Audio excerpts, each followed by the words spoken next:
4 o'clock in the morning. We're getting ready to go to Camp 4. Nice weather, no wind. The only problem that we have today is that Raïs' feet are sensitive and he's feeling cold.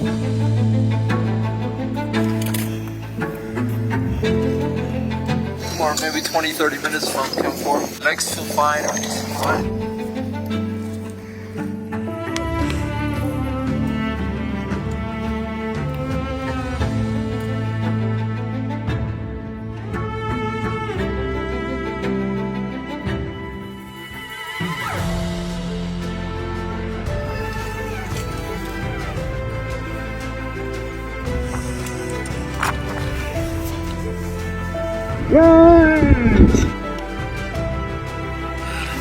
Feels so nice.